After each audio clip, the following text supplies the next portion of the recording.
Hello students, I am Ritin Dauliya, your NEET chemistry mentor. और student आज अपन स्टार्ट करने जा रहे हैं आपका next part, that is all about the equivalent weights. Last previous part तक आपने मेरे साथ बहुत अच्छे से बैलेंसिंग समझा था रिडॉक्स रिएक्शन के बिहाफ पे। इसके बाद अब ये जो पार्ट है इक्विवेलेंट वेट का, बहुत ही छोटा सा सेशन रहेगा, लेकिन आपको यहाँ पर समझनी है एक term, that is an factor. Normal equivalent weight, molar mass and all हम लोग बहुत अच्छे से आपको बता चुके हैं इनऑर्गेनिक के सेशंस जब हम लोगों ने किए थे। उसी को यहां थोड़ा सा रिलेट करते हुए आपको एक टर्म और समझनी है, दैट इज एन फैक्टर। और फिर आप सीख जाएंगे कि what is exactly equivalent mass and how you can determine it. ठीक है, तो चलिए स्टार्ट करते हैं इस सेशन को। तो आइए सबसे पहले तो टर्म को समझिए कि इक्विवेलेंट वेट एग्जैक्टली मीन क्या है। तो इक्विवेलेंट वेट को मैं स्टार्ट करूं उससे पहले मैं आपसे कुछ चीजें पूछना चाहूंगी और बताना भी चाहूंगी। तो सुनो, इसको करते हैं थोड़ा साइड में और थोड़ा सा जगह जनरेट करते हैं। मुझे एक बात बताओ, जब मैं आपसे मोलर मास के रिस्पेक्ट में पूछा करती थी, ठीक है, जब आपको मोलर मास के रिस्पेक्ट में बताया गया था कि व्हाट इज मोलर मास, तो आपने क्या कहा था? Ma'am 1 mole substance of a mass, यही कह रहे थे, 1 मोल सब्सटेंस मास। ठीक है, अब इसी की जगह और इक्विमोलर मास जब कहा करते थे इक्विमोलर के लिए, तो 1 इक्विवेलेंट सब्सटेंस मास, यही चीज है। अब आप कहेंगे कि ये मोल और इक्विवेलेंट में डिफरेंस क्या है? मोल हम लोग ने आपको ये अच्छे से जब मैंने आपको इनिशियल में बताया था मोल के रिस्पेक्ट में कि जब कभी भी हम केमिस्ट्री में बात करते हैं तो हम एटॉमिक स्पेशीज हो या फिर नॉर्मल सेंस में बात की जाए, आप उनको मोल में साउंड करते हैं। लाइकवाइज आप एप्पल लेने जाते हैं मार्केट से, आप केजीज में बात करते हैं। ठीक है, आप एप्पल्स लेते हैं, आप डजन में बात करते हैं, यहां उन्हीं यूनिट्स को आप एज अ मोल साउंड करते हैं। तो चीज याद आ गई होगी जब रिलेट कराया था, तो हमने कहा molar mass is simply 1 mole substance mass, equimolar mass is 1 equivalent substance mass. तो क्या ये दोनों चीजों में कोई खास अंतर तो है नहीं।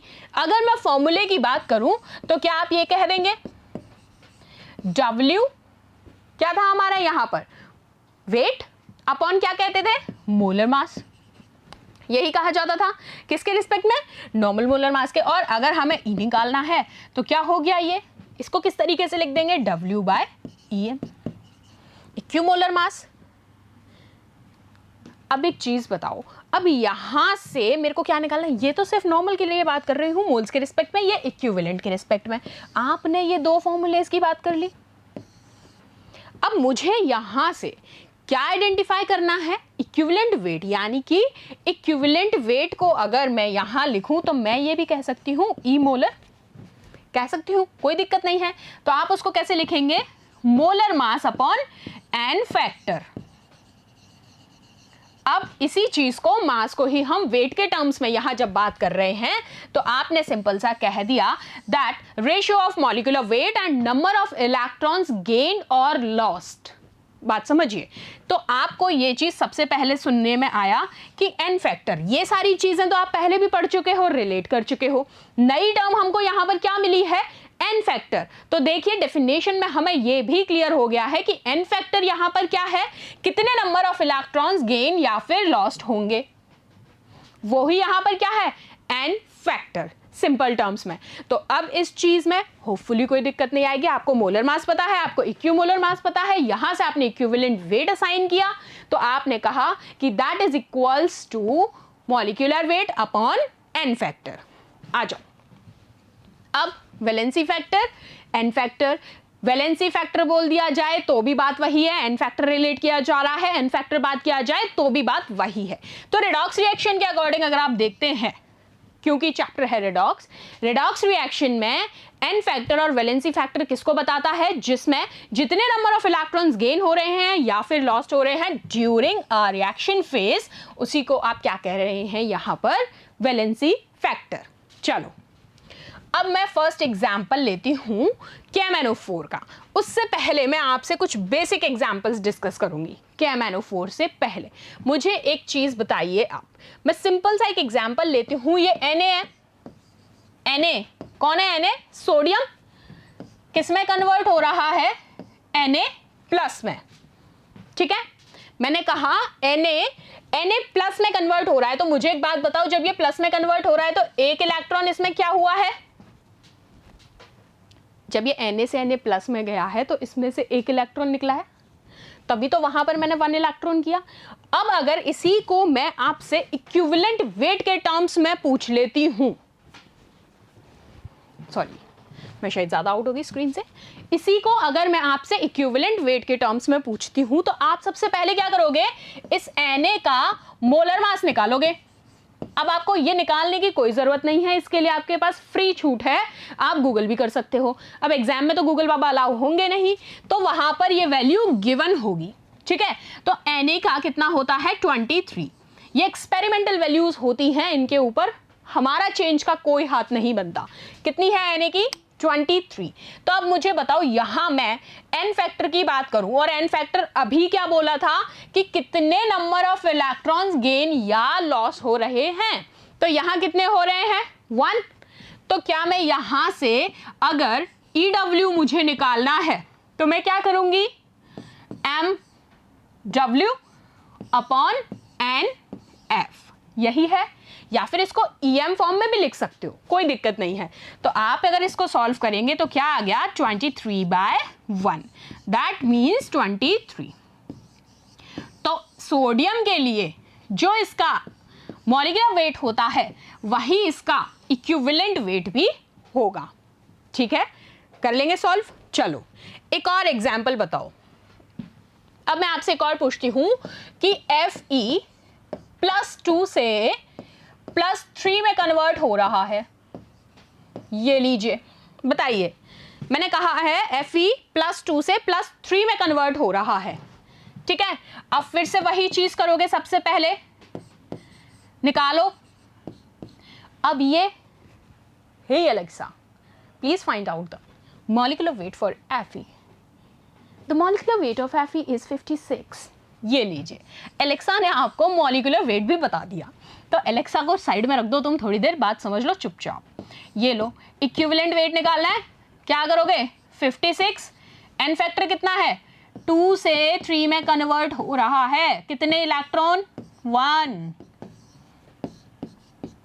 तो ये लो, सेम कर लोगे सॉल्व? नहीं करोगे दिक्कत? चलो होमवर्क दे दूं, एक और पूछूंगी मैं। Cl, ये बताओ क्या किया है मैंने? Cl से Cl- होमवर्क।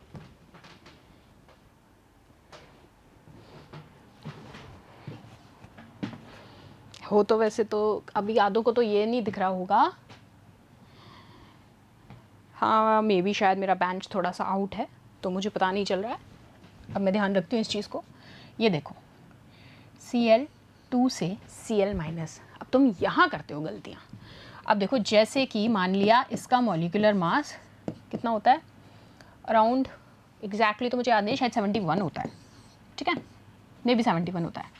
हाँ थोड़ा को 70 पॉइंट समथिंग भी हो तो तुम यहाँ पे महाकाल मत बन जाना, ठीक है। चलो अब यहाँ क्या करोगे? देखो Cl2 है, Cl- में जा रहा है, ये मत कह देना मैम एक ही तो इलेक्ट्रॉन है, नहीं।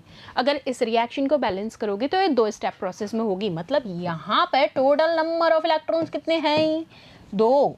तो आप यहाँ पर करोगे 71/2, किसके लिए? इक्विवेलेंट के लिए, इसके लिए नहीं।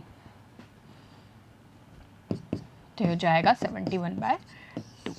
तो ये चीज़ें थोड़ी सी ध्यान रखना, रिएक्शन बैलेंस करना आती है तो बहुत छोटा सा पार्ट है, 2 फेज में होगी ये रिएक्शन। तो आ जाओ अब नेक्स्ट चलते हैं, अब KMnO4 पर प्रोसीड करेंगे, अब समझ में आएगा। अब KMnO4 कैसा है? न्यूट्रल और वीकली बेसिक मीडियम में मैं बात कर रही हूँ। पहले क्या कहा? Neutral and weekly basic medium में सबसे पहले KMnO4 की बात की जा रही है। तो अब यहाँ एक चीज़ देखिए, ये जो आपका KMnO4 है, ठीक है, इस Mn की मैं बात करूं तो क्या ये Mn यहाँ पर +7 में है? अपन ने सीखा भी था निकालना, क्या ये Mng +7 में है? ठीक है। अब इस +7 को, अब आप देखिए कि ये जो +7 है कौन से स्टेट में चेंज हो रहा है? रिएक्शन क्या है? MnO4- से MnO2, इसी में कन्वर्ट हो रहा है।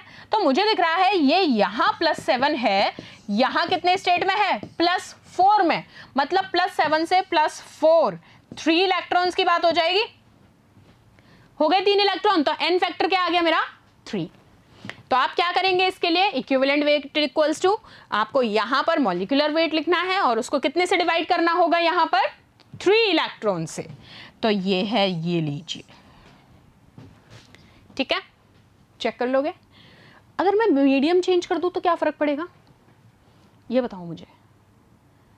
मीडियम चेंज कर दूं तो सोच के देखो, हाँ इधर से सोच लो, पहले वो लिख लो, लिखो फटाफट। ये लीजिए, लिख लिया। नेक्स्ट पे चलूं, आओ। नेक्स्ट क्या है, KMnO4 स्ट्रांगली बेसिक मीडियम। मैंने मीडियम चेंज कर दिया।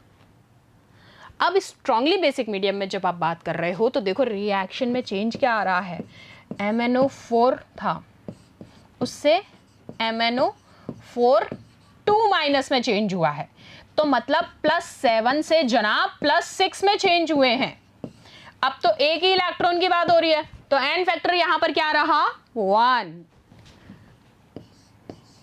और जब 1 है तो दोनों बराबर हो जाएंगे। चलो, तो चलो ये देख लिया। अब आप क्या देखोगे, एक मीडियम, अब मैं बात करूंगी आपसे एसिडिक मीडियम में।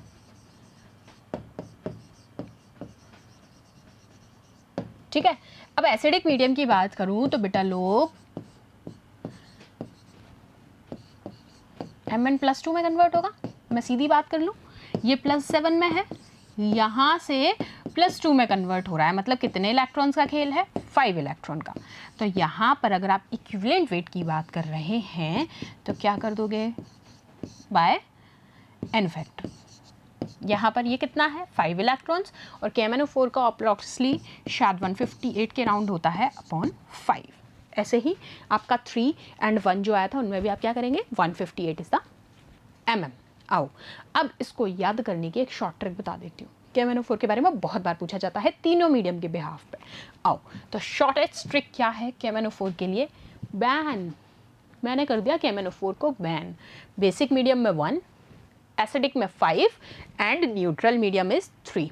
तो नंबर याद रखो 153, बैन 153, बात खत्म। KMnO4 basic medium,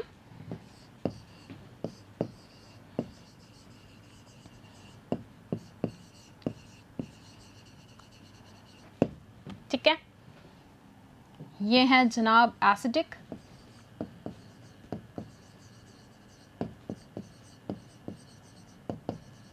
and this is neutral.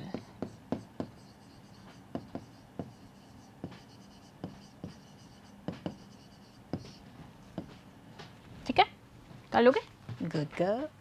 आ जाओ, नेक्स्ट एग्जाम्पल देखते हैं क्या है, H2C2O4। एसिडिक मीडियम में बात की जा रही है। आप देखो यहाँ पर कौन से स्टेट में है, +3 से किस में कन्वर्ट हो रहा है, +4 में। अब देखो, आप निकालना सीख गए हो, कितने ही एग्जाम्पल्स ले लो, दिक्कत मुझे नहीं लगता कि कोई आएगी, है ना।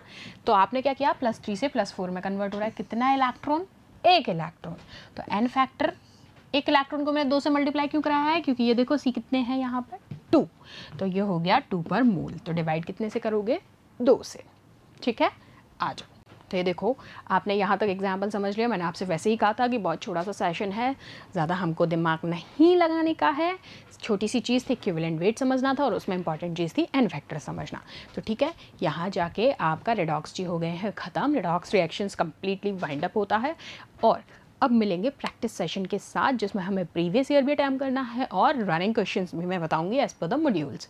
तो फिर से कहूँगी बेटा, प्लीज़ बैलेंसिंग वाला पार्ट बहुत इंपॉर्टेंट है। वैसे बहुत ज़्यादा पार्ट नहीं है, छोटा सा चैप्टर था, तो एक बार इसको रिवाइज़ कर लो आराम से, 1 दिन का टाइम लो आप। फिर मैं मिलती हूँ आपको प्रैक्टिस सेट के साथ। चलिए, थैंक यू।